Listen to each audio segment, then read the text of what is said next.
একদিন হঠাৎ করে জঙ্গলের ভিতর একটা জিকিরের আওয়াজ শুনতে পায়, এত সুন্দর, এত সুমধুর এক জিকিরের আওয়াজ শুনতে পাইল। আব্দুল্লাহ ওই জঙ্গলের ভিতরে কান লাগায় শুনতে চায় কোন দিক থেকে এত সুন্দর আওয়াজটা আসতেছে। আল্লাহ আল্লাহ জিকির এত সুন্দর করে কে পড়তেছে, এত সুন্দর মধুর নাম আমি তো জীবনে কোনোদিন শুনি নাই। আল্লাহ নাম এত মধুর, এত মধুর আমি তো কোনোদিন শুনি নাই। এই নামে এত মায়া কেন, এই নামে এত জাদু কেন, এই নামে এত মাদর কেন, কে এই নামটা জপতেছে এত সুন্দর। বাতাসের মধ্যে যেন তরঙ্গের ঢেউ খেলতেছে, ঢেউ খেলতেছে।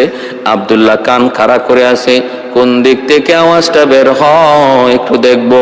ওই আওয়াজের ফলো করে করে আব্দুল্লাহ জঙ্গলের ভিতরে ঢুকতে লাগলো। যত কাছে যায় আওয়াজটা তত কাছে আয়। যাইতে যাইতে ঝুপড়ির ভিতরে যায় দেখে একজন দরবেশ বসে বসে আমার আল্লাহর ইসমে আজমের নাম জপতেছে। আল্লাহ আল্লাহ क्या मुबारक नाम है, अल्लाह अल्लाह मोमिनों का काम है, अल्लाह अल्लाह क्या मज़ाए नाम है, अल्लाह अल्लाह आशिकों का काम है, अल्लाह अल्लाह क्या मुबारक नाम है, अल्लाह अल्लाह आशिकों का काम है। এ ভাইয়েরা বন্ধুরা, জন্য এই নামে এত মায়া, এত মধু, এত জাদু। আব্দুল্লাহ এবার জিজ্ঞেস করে, কে গো তুমি, কি তোমার পরিচয়? এত মায়া, এত মধু, এত জাদু কেন এই নামে? এই নাম কার নাম? কার নাম তুমি জপতেছো? দরবেশ তখন আওয়াজ দিয়া বলতেছে, যুবক বালক বস, কে তুমি, কি তোমার পরিচয়? আব্দুল্লাহ বলে, আমার পরিচয় পরে দিয়ে আগে আপনার পরিচয় দেন। আমি বড় অস্থির হয়ে গেছি, আমি বড় অস্থির হয়ে গেছি, আপনি আগে বলেন আপনি কে, আর এই কার নাম আপনি এইভাবে জপতেছেন? এই নামে এত মায়া, এত মধু, এত জাদু কেন? তখন দরবেশ বলতেছে, বাবা আমি হলাম ঈসা নবীর ধর্মের অনুসারী একজন লোক। আমি মূর্তি পূজায় বিশ্বাসী নই, আমি মূর্তিরও খোদা মনে করি না, আমি বাদশারও খোদা মনে করি না। আমি মনে করি খোদা আমার মালিক, আমার খালিক হলেন আমার আল্লাহ, যিনি আসমান বানাইছেন, জমিন বানাইছেন, যিনি আমারে তোমারে বানাইছেন, কুল কায়নাতের মালিক যিনি, পয়গম্বর যিনি পাঠাইছেন, সমস্ত পয়গম্বর যিনি পাঠাইছেন,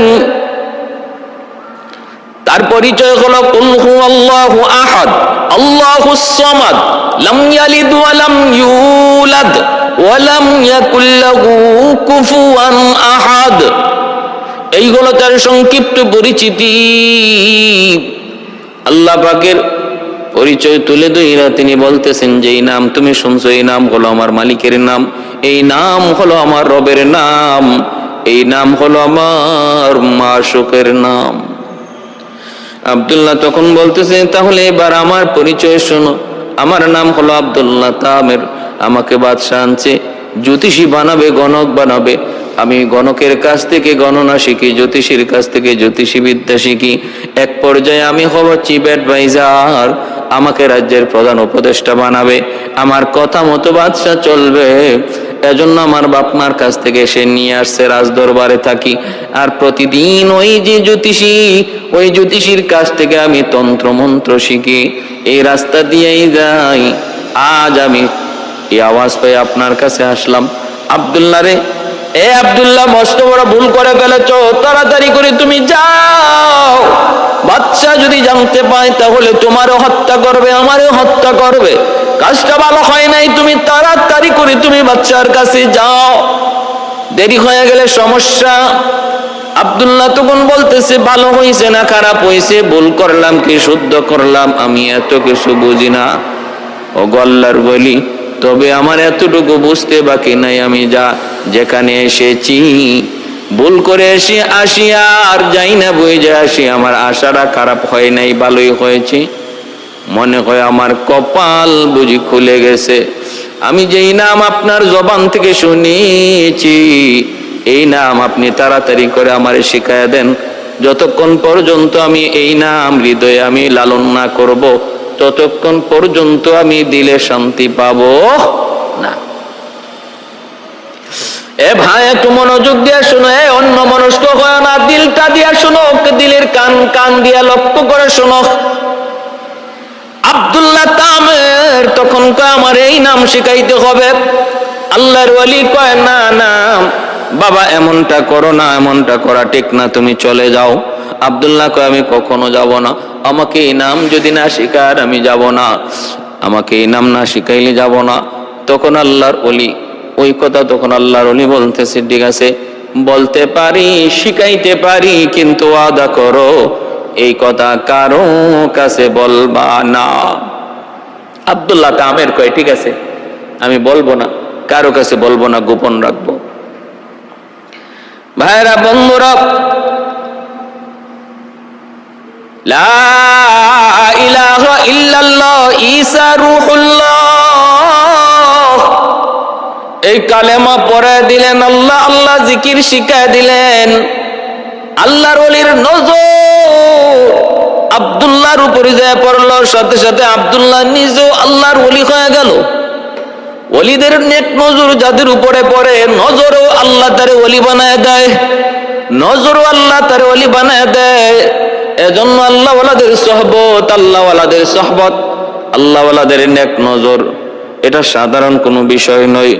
আল্লাহ ওয়ালাদের নেক নজরের দ্বারা বহু ফায়দা হয়, নেক নজরের দ্বারা বহু মানুষ সাধারণ মানুষ থেকে আল্লাহর ওলি হইয়া যায়।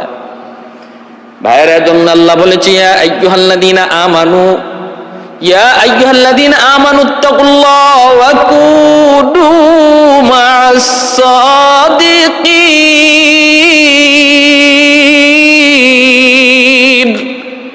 ও ঈমানওয়ালারা তোমরা আল্লাহকে ভয় করো আর আল্লাহ ওয়ালাদের সোহবতে যাও, আল্লাহ ওয়ালাদের কাছে যাও। আল্লাহ ওয়ালাদের সোহবতে গেলে পরে, আল্লাহ ওয়ালাদের কাছে গেলে পরে তখন নিজেও আল্লাহ ওয়ালা হওয়া যায়। মাটি যদি ফুল গাছের সাথে থাকার কারণে, দীর্ঘদিন ফুল গাছের সাথে থাকার কারণে মাটির মধ্যে ফুলের ঘ্রাণ আসতে পারে, তুমি যদি আল্লাহ ওয়ালাদের সোহবতে যাও তাহলে তোমার মধ্যেও আল্লাহ ওয়ালাদের বিলায়াত আর কারামত আর বুজুর্গি চলে আসবে। আব্দুল্লাহ মুস্তাজাবুদ দাওয়া হয়ে গেছে। সংক্ষেপে বলে যাই, সে শুধু ওলি হয়েছে তা না, মুস্তাজাবুদ দাওয়া হয়ে গেছে, মুস্তাজাবুদ দাওয়া। এ ভাই, এইবার দেখা গেল কি আব্দুল্লাহ মুস্তাজাবুদ দাওয়া দেরি হয়ে গেল ওই দিন পৌঁছতে। জ্যোতিষী বলতেছে কিরে আব্দুল্লাহ আজকে দেরি হলো কেন?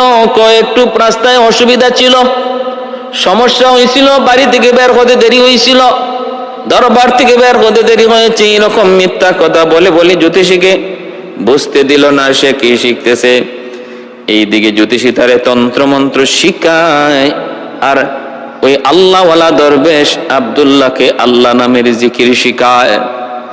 ভাইরা বন্ধুরা, এইভাবে দিন চলছে। একদিন আব্দুল্লাহ সে রাস্তা দিয়ে যায়, মানুষজন তারা দূর থেকে ধমক দিয়া কয় আব্দুল্লাহ আসবি না,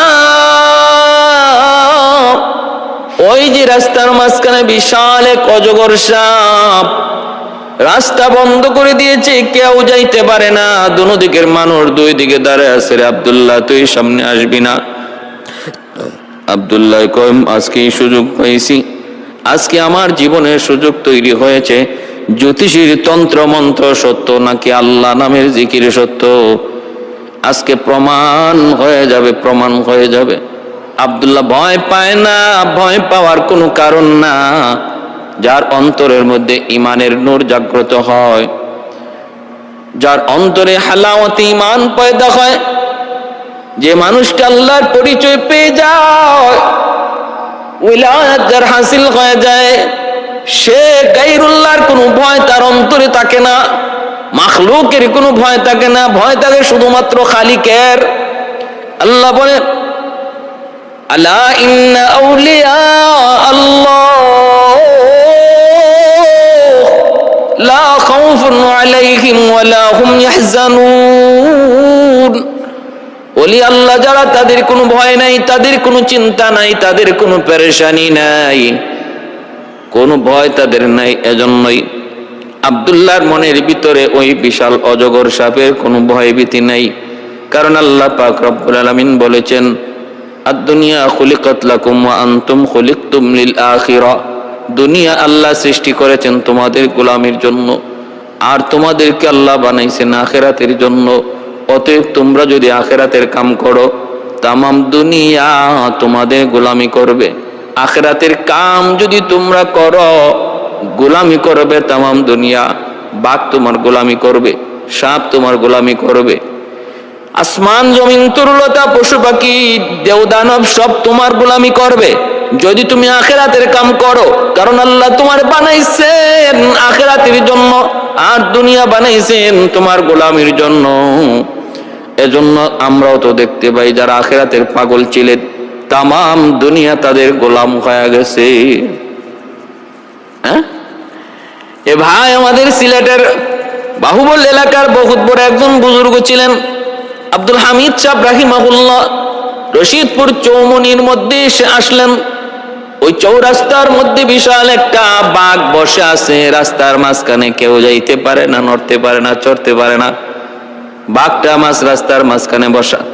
ওই এলাকাটা হলো পাহাড়ি এলাকা, চতুর্দিকে পাহাড়, মানুষজন দূরে দাঁড়ায় আছে। আল্লাহর ওলি আসতেছেন, মানুষেরা কয় হুজুর যায়েন না। রাস্তার মাঝখানে রয়্যাল বেঙ্গল টাইগার বসা। আল্লাহর ওলি, আল্লাহর ওলি তিনি তো আখিরাতের পাগল, আল্লাহর খাস গোলাম। বাঘ ভাল্লুকের ভয় তার অন্তরে থাকার কথা না, কারণ তার তো অন্তরে ইয়াকিন বাঘকে আল্লাহ আমার ক্ষতি করার জন্য পাঠায় নাই, আল্লাহ বাঘ বানাইছে আমার গোলামি করার জন্য। সুবহানাল্লাহ। আসলেন বাঘটার কাছে, আয়েশা কানে ধরলেন, কানে ধইরা বলতেছেন, আরে বাঘ, তোর থাকার জায়গা, রেস্টের জায়গা, ঘুমানোর জায়গা রাস্তা নয়, তোর বাসস্থানের জায়গা হলো জঙ্গল। রাস্তা হলো আল্লাহর বান্দাদের হাঁটা চলা করা রাস্তা, হাঁটা চলা করার জন্য। কেন তুই সমস্যা সৃষ্টি করো? তুমি তোমার জঙ্গলে চলে যাও। কানে ধরে বাঘটারে জঙ্গলের দিকে রূপ করায় দিলেন। বেশ কিছুক্ষণ জায়গা তিনি বাঘের কানে ধইরাও তার আগায় দিলেন। হাজারো মানুষজন তাকায় তাকায় শুধু দেখছে, যেই বাঘের কাছে যাবার সাহস কারো নাই, সেই বাঘের কান ধরে তারে জঙ্গলের দিকে পাঠায় দিলেন। কে তিনি? তিনি আখিরাতের পাগল একজন আল্লাহর বান্দা। আদ-দুনিয়া খুলিকাত লাকুম ওয়া আনতুম খুলিকতুম লিল আখিরাহ। मैं तालिम मौला हूँ मेरे इश्क निराला,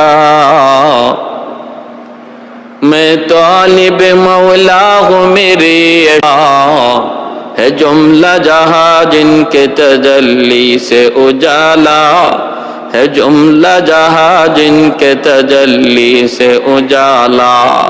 मैं दरुद जहाँ गैर खुदा यार नदारम,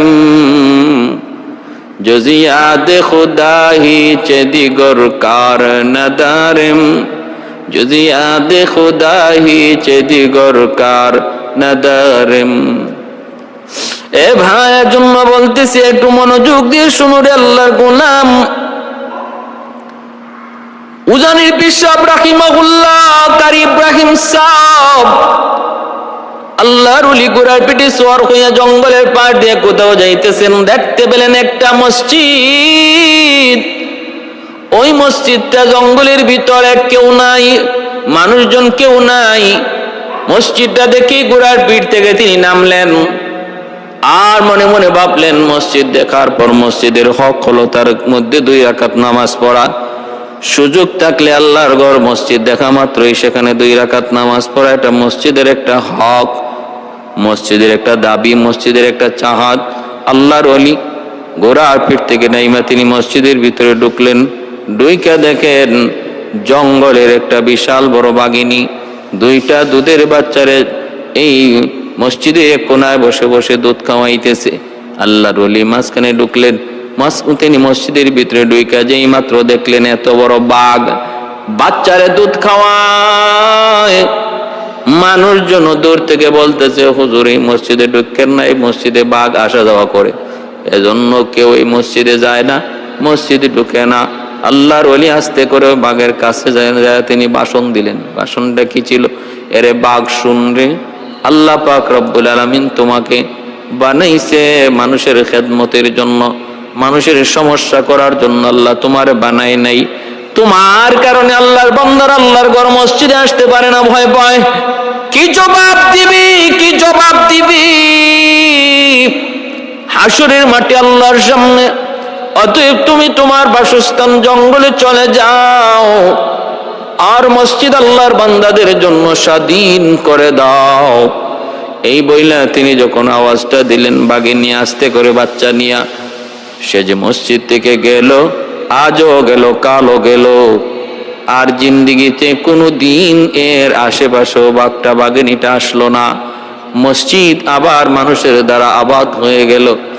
এ ভাইয়ের জন্য বলতেছি, কথাগুলো বিশ্বাস করবে যারা আল্লাহওয়ালাদের প্রতি এহতেরাম শ্রদ্ধা রাখে।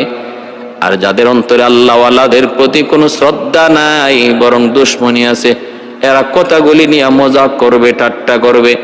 কারামাতুল আউলিয়া হাক্কুন, যারা বিশ্বাস করে তারা এর প্রতি শ্রদ্ধা রেখে কথা বলবে। আর যারা ওলি আল্লাহদের কারামত বিশ্বাস করে না, এদের কাছে মজাক হবে, ঠাট্টা হবে। ভাইরা বন্ধুরা জন্য বলি, খেয়াল করে মনোযোগ দিয়ে শুনো রে বান্দা। ওই যে আল্লাহর ওলি দরবেশ আব্দুল্লাহ তামের কি তিনি আল্লাহর নামের জিকির শিখাইলেন। আর আব্দুল্লাহ মনে মনে কয় আজকে প্রমাণ করার সুযোগ, জ্যোতিষীর তন্ত্র মন্ত্র সত্য নাকি আল্লাহ পাকের নামের জিকির সত্য, এটা আজকে প্রমাণ করার টাইম। এই বইলা আব্দুল্লাহ দুইটা পাথরের কঙ্কর প্রথমে হাতে নিছে, হাতে নিয়ে বলতেছে, আল্লাহ যদি জ্যোতিষীর তন্ত্র মন্ত্র সত্য হয়, তাহলে যেন সাপটা মরে যায়, সাপটা যেন মরে যায়।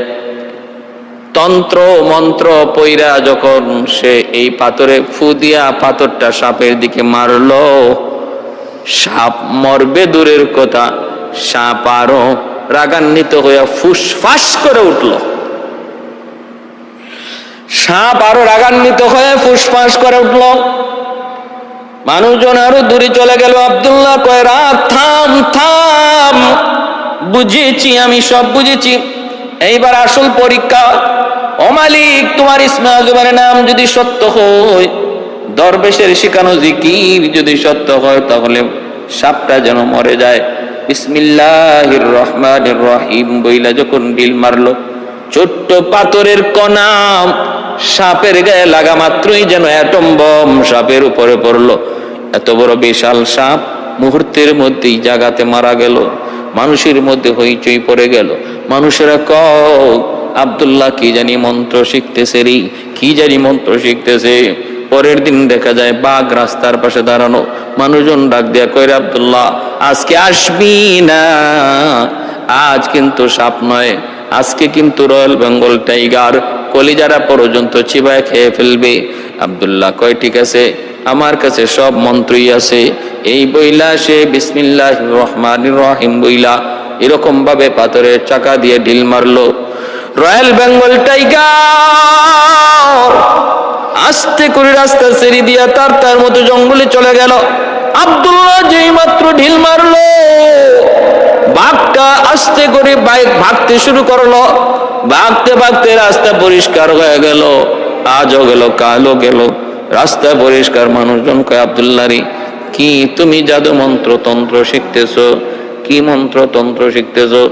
এ আব্দুল্লাহ, একটু আমাদেরকে একটু দাও না, আমাদেরকে একটু শেখাও না, আমাদের একটু উপকার করো না। অমুকে কয় আমার অমুক জ্বর, অমুকে কয় আমার অমুক সমস্যা, অমুকে কয় আমার ওই জন্মগত একটা রোগ। এ আব্দুল্লাহ একটু দে না, দে না, দে না বাবা, একটু দে না। পানি পড়া দেয় ভালো হয়ে যায়, হাত দিয়ে মুইসা দেয় ভালো হয়ে যায়, কুষ্ঠ রোগী ভালো হয়ে যায়, অন্ধ রোগী ভালো হয়ে যায়। আব্দুল্লাহ মুস্তাজাবুদ দাওয়া, হাত উঠে আল্লাহর কাছে যা চায়, আল্লাহ তাই কবুল করে নেয়। চারদিকে আব্দুল্লাহ সুনাম ছড়ায় পড়লো, সুনাম ছড়ায় পড়লো। বাদশার দরবারে একজন মন্ত্রী আছিল, কানা মন্ত্রী। ওই কানা মন্ত্রীর কানেও গেল। আব্দুল্লাহ অন্ধ রোগীরে ভালো করে, আব্দুল্লাহ কুষ্ঠ রোগীরও ভালো করে দেয়। এই খবর যখন কানা মন্ত্রীর কাছে যায় বসলো, কানা মন্ত্রী মনে মনে কয় তাহলে আমারও তো একটা সুযোগ যায়, বাতিজার কাছে একটু যাই। রাতের অন্ধকারে কানা মন্ত্রী কয়, বাতিজা মনে বড় আশা নিয়ে আসছি রে বাবা, আল্লাহর দুনিয়াটা কোনোদিন দেখলাম না, আল্লাহর দুনিয়াটা কত সুন্দর তাও দেখলাম না, জানলাম না। চোখ নাই যার দুনিয়া কিছুই নাই, অমূল্য সম্পদ হলো চোখ। এই চোখের জ্যোতি যার নাই সে তো কিছুই পাইল না, কিছুই দেখলো না। নিজের চেহারাটা পর্যন্ত আজও কোনোদিন দেখলাম না, মা বাবার চেহারা কোনোদিন দেখলাম না। বাবা আব্দুল্লাহ একটু দে না, এ বাবা একটু সুযোগ করে দে না। এজন্যই রে ভাই, অন্ধ মানুষ দুনিয়াতে সবচেয়ে বড় অভাবী একজন মানুষ। অন্ধ মানুষকে কোনোদিন ঠাট্টা করো না, মজাক করো না। অন্ধ মানুষকে রাস্তা দেখায় দিলে পরে আল্লাহর জান্নাত পাওয়া সহজ হয়, আসান হয়। অন্ধ মানুষকে হাতে দুইরা রাস্তা পার করায় দিলে আল্লাহ খুশি হয়ে যায়, আল্লাহ খুশি হয়ে যায়, আল্লাহ খুশি হয়ে যায়। কারণ দুনিয়াতে তার মতো অভাবী আর কেউ নাই, যে নিজের চেহারাটা পর্যন্ত দেখলো না, নিজের সন্তান বিবি বাচ্চা বাপ মার চেহারাটা দুনিয়াতে দেখলো না। আল্লাহর দুনিয়ার রং, আল্লাহর দুনিয়ার সৌন্দর্য সে বিন্দু পরিমাণও বুঝলো না, দেখলো না। আল্লাহ পাক রব্বুল আলামিন ওই অন্ধ মানুষটা, অন্ধ মন্ত্রী যায় যখন আব্দুল্লাহর কাছে অনুনয় বিনয় করে বলতেছে, আব্দুল্লাহ দে না, একটু আমার চোখটা একটু ভালো করে দে। তুই নাকি কি তন্ত্র মন্ত্র শিখতেছ, জ্যোতিষীর কাছ থেকে কি জানি তুমি শিখতেছ, ওই মন্ত্র বই একটু ফু দে না বাবা, একটু ফু দে। আব্দুল্লাহ কয়, তন্ত্র মন্ত্র ফাও, ভুয়া। ও কোস কি? তন্ত্র মন্ত্র যদি ভুয়া হয় তাহলে তোর হাতের ছোঁয়ায় মানুষ ভালো হয় কেমনে, কুষ্ঠরোগী ভালো হয় কেমনে? তুই কি যেন ফু দাস, ফু দিলে পরে সাপ মরে যায়, বাঘ মরে যায় কেমনে? তাহলে এটা কিসের মন্ত্র? আব্দুল্লাহ কয়, চাচা এটা কোনো তন্ত্র মন্ত্র নয়, এই ফুটা হলো আমার মালিকের নাম, আমার মালিকের নাম ইসমে আজম আল্লাহ। কয় মালিক আবার কি? আব্দুল্লাহ কয়, তোমার মালিক যিনি আমার মালিক তিনি, বাদশার মালিক যিনি তোমার আমার মালিকও তিনি, তামাম কায়নাত সৃষ্টিকর্তা যিনি তিনি হলেন তোমার আমার মালিক, যার নাম হলো আল্লাহ। ওই আল্লাহ পাকের ক্ষমতায় তোমার চোখ ভালো হয়েছে। এই কথা বলতেই তখন ওই লোকটায় তখন বলতেছে, মন্ত্রী এরে আব্দুল্লাহ, কার নাম নিয়ে তুমি ভালো করো, আমার এত জানার প্রয়োজন নাই, তুমি আমার চোখটা ভালো করে দাও, যেভাবে খুশি করো। আব্দুল্লাহ তখন বলতেছে, চাচা যান, একটা শর্ত আছে, শর্তটা হলো আমি আল্লাহর কাছে চাইবো তোমার সুস্থতার জন্য, বাকি মঞ্জুর করার দায়িত্ব, মঞ্জুর করার বিষয় হলো আল্লাহর। আল্লাহ যদি চায় তাহলে তুমি সুস্থ হবে, আমি শুধু আল্লাহর কাছে একটু চাইবো, আল্লাহ যদি না চায় সুস্থ হতে পারবে না। কয় জন্য কি করা লাগবে? কয় আল্লাহর উপর ঈমান আনতে হবে। ঈমান, তুমিও কালেমা পড়ে মুসলমান হওয়া লাগবে চাচা। যদি তুমি কালেমা পড়ে মুসলমান হয়ে যাও, আল্লাহর উপর যদি তুমি রাজি হয়ে যাও, আল্লাহর উপর যদি ঈমান আনো, আল্লাহ তোমার উপর রাজি হয়ে যাবে, তখন আল্লাহ পাক রব্বুল আলামিন আমার সুপারিশটাও আল্লাহ পাক তখন কবুল করবে। অতএব তোমাকে ঈমান আনা লাগবে। কানা মন্ত্রী কয়, আমার চোখ নাই, অর্থাৎ আমার জীবনই নাই, ঈমান আনলে যদি চোখ ফিরে পাই তাহলে কোনো আপত্তি নাই। বাবা আব্দুল্লাহ, আমি এই মুহূর্তে কালেমা পড়লাম, লা ইলাহা ইল্লাল্লাহ ঈসা রূহুল্লাহ, কালেমা পাঠ করে সেও মুসলমান হয়ে গেল। এরপর আব্দুল্লাহ চোখের মধ্যে হাত বুলায় দিল, মুহূর্তের ভিতরে জন্মন্ধ মানুষটা আবার চোখ ফিরে পাইল, জন্মন্ধ মানুষটা চোখ ফিরে পাইল। পরের দিন সকালবেলা বাদশা তার মন্ত্রী পরিষদের মিটিং এর মধ্যে বসা, একজন একজন করে বাদশা মত নেয়। যখন কানা মন্ত্রীর কাছে আসে, বাদশা কয়, কিরে কানা, একটু বল তোর মধ্যে। এমনি কানা মন্ত্রী কয়, বাদশা যাপনা কানা বইলেন না, একটু ভালো করে দেখেন।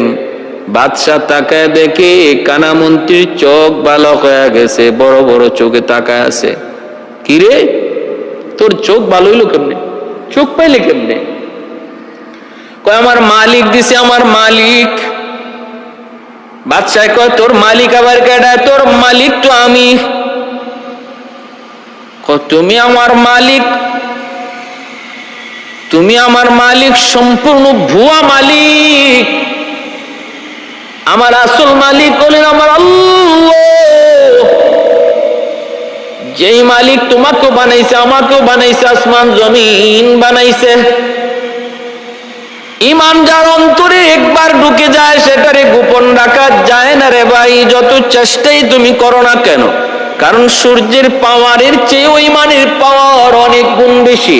সূর্যের আলো যেমন ভাবে কোনোভাবেই সেটা গোপন রাখা যায় না, সূর্যের আলো আটকা রাখা যায় না।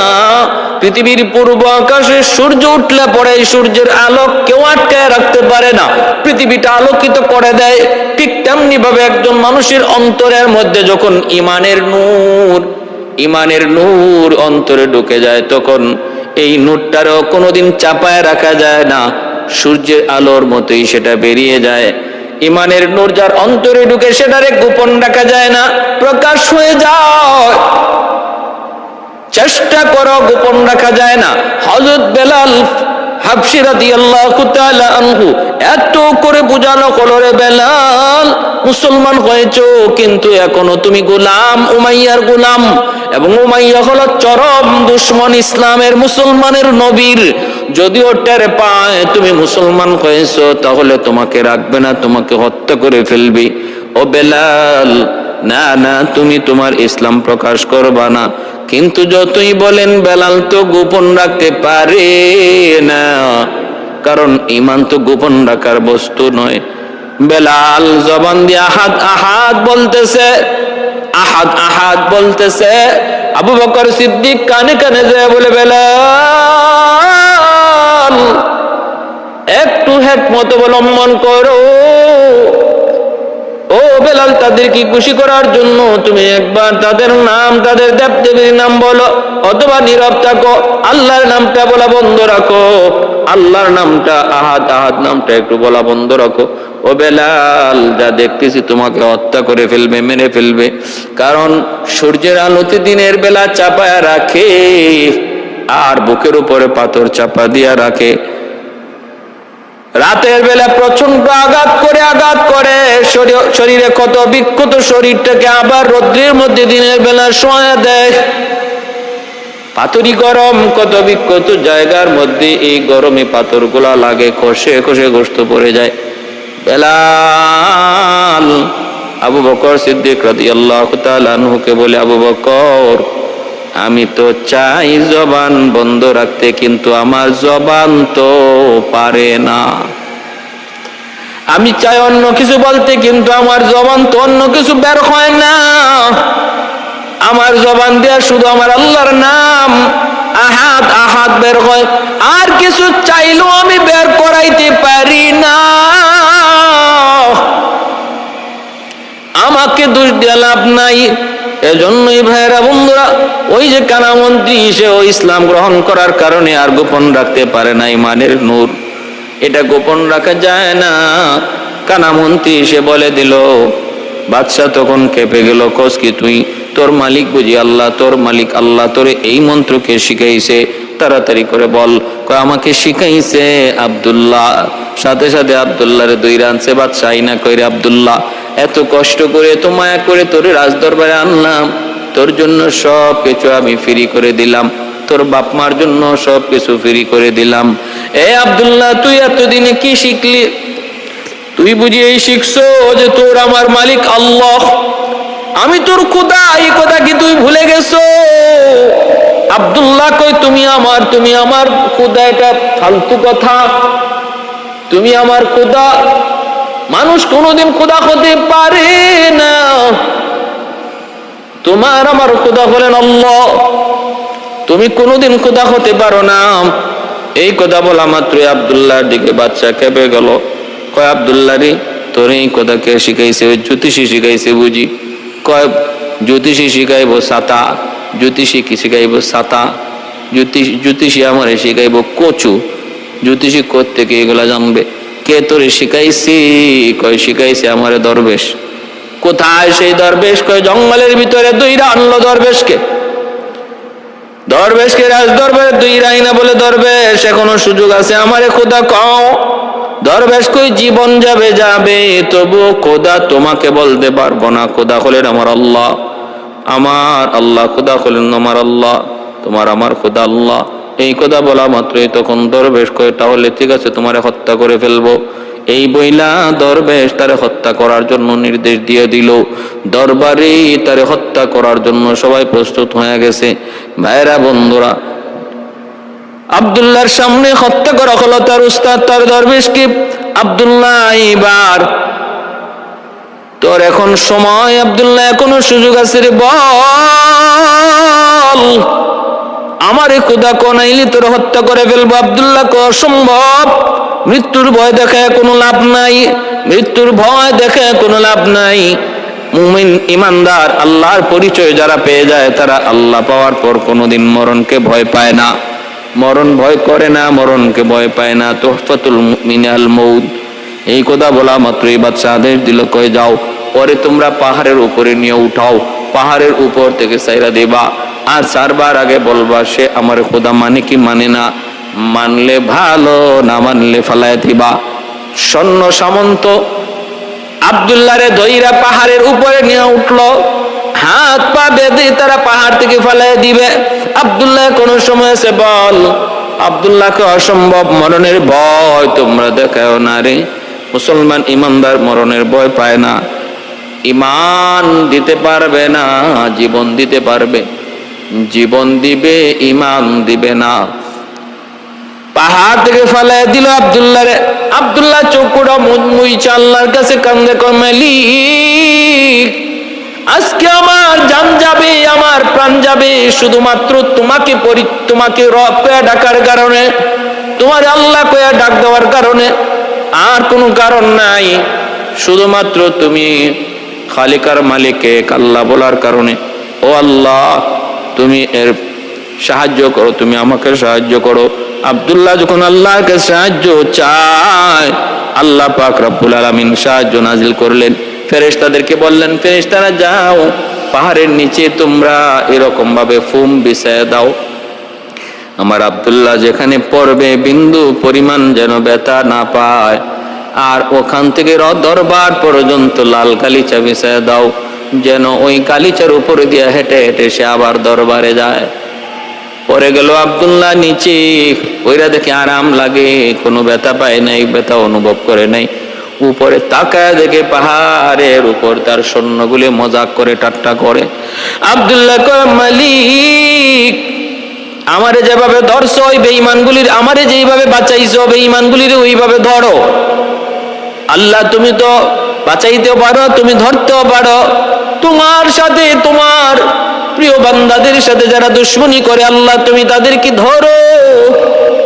আমার আল্লাহ বলেন, মান আদালি ওয়ালিয়ান ফাকাদ আযানতুহু বিল হারব। আমার ওলিদের সাথে যারা দুশমনী করে তাদের সাথে আমি আল্লাহ যুদ্ধ ঘোষণা করি, যুদ্ধ ঘোষণা। ভাইরা বন্ধুরা, এজন্য আল্লাহ পাক রব্বুল আলামিন ধরছে পাহাড়ের মধ্যে। ভূমিকম্প শুরু হয়ে গেল, সবগুলি সৈন্য পাহাড় থেকে পইরা নিজের পা সামলাইতে পারে না। ভূমিকম্পের কারণে পাহাড় থেকে নিচে পইরা সব একদম কিছু কি হয়ে গেল, চাটনি হয়ে গেছে।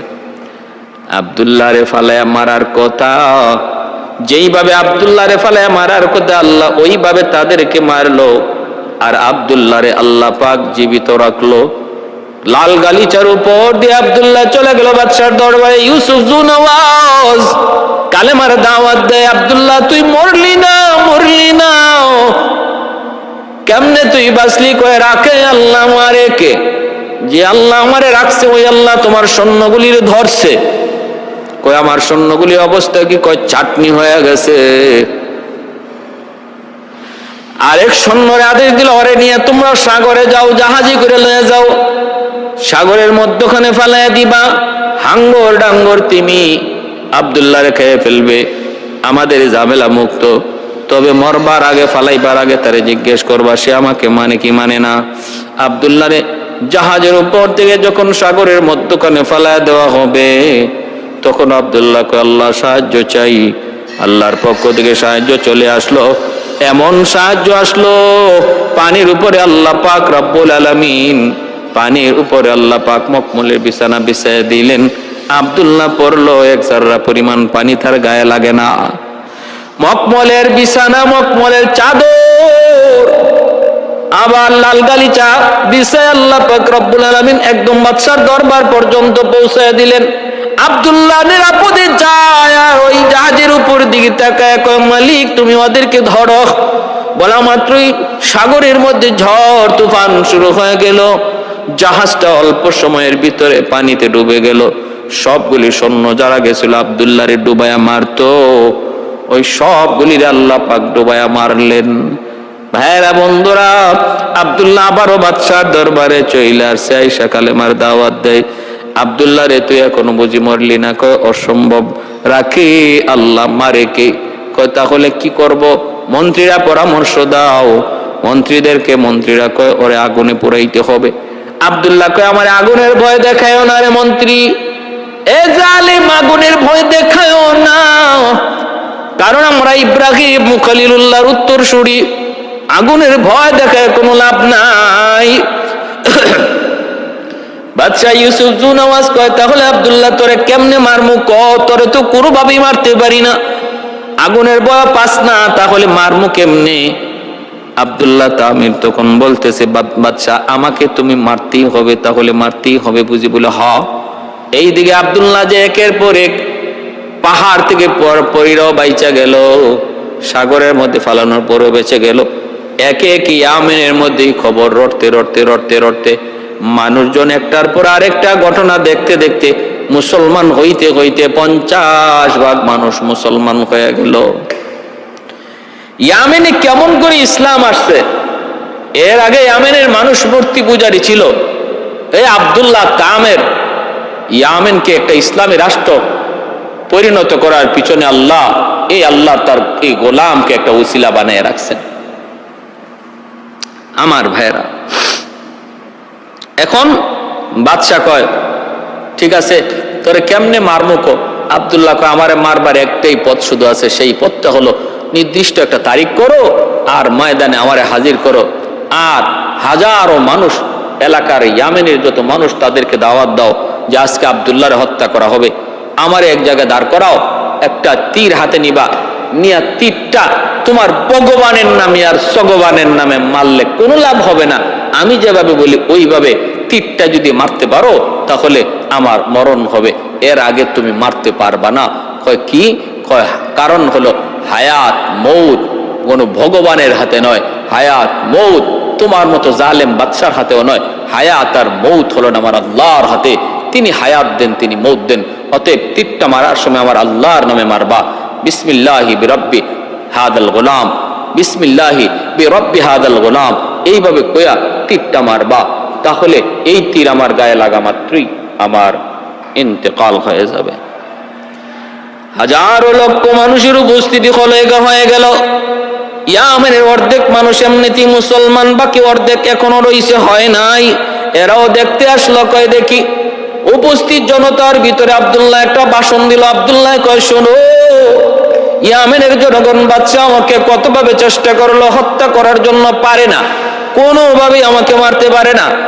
এখন আমি নিজেই বলেছি আমাকে যদি মারতে হয় তাহলে আমি যে আল্লাহর উপর ঈমান এনেছি, আমি যেই রবকে রব মানি, সেই রবের নামে তীর মারো।